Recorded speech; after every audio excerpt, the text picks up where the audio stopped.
ओम नमः शिवाय। भगवान शिव को कालों का काल महाकाल कहा जाता है।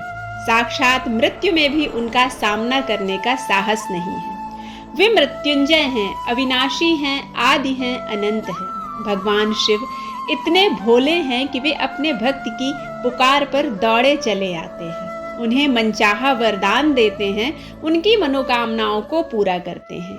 आज मैं आपको लिंग पुराण की एक कथा सुनाने जा रही हूँ, जिसमें काल को भगवान शिव ने प्राण दान दिया और अपने भक्त के विश्वास को टूटने नहीं दिया।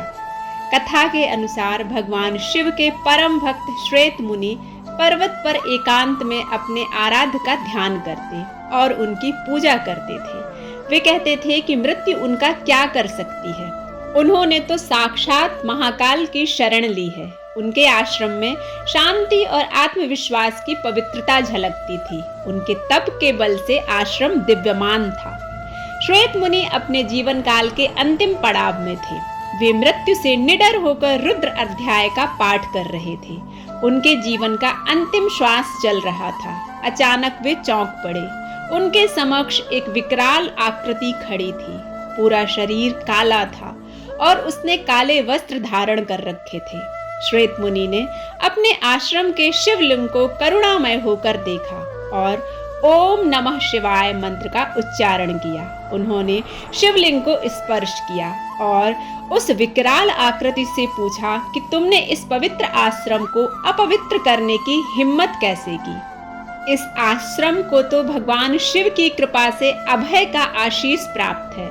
उन्होंने दोबारा शिवलिंग को स्पर्श किया।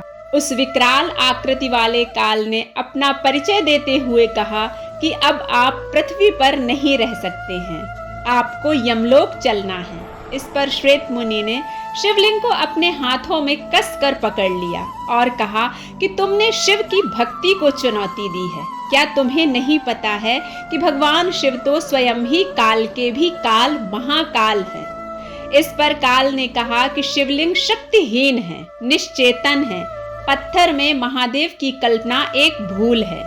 काल ने श्वेत मुनि को पाश में बांध लिया। मुनि ने कहा कि ये तुम्हारी भूल है। महादेव तो कण कण में व्याप्त हैं। विश्वास के साथ उनका आवाहन करने पर वे अपने आप अपने भक्त की रक्षा करने आते हैं। तभी भगवान शिव माता पार्वती के साथ प्रकट हो गए। उन्होंने काल को चेतावनी देते हुए कहा कि ठहरो, श्वेत मुनि की बात सत्य है। शिव का प्रकट होना विश्वास के ही अधीन है। भगवान शिव को देखकर काल प्राणहीन समान हो गया, वह शक्तिहीन हो गया। श्वेत मुनि भगवान शिव की स्तुति करने लगे। महादेव ने श्वेत मुनि से कहा कि आपकी लिंग उपासना धन्य है।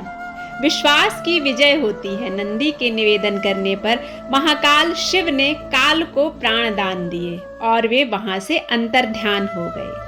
जय महाकाल।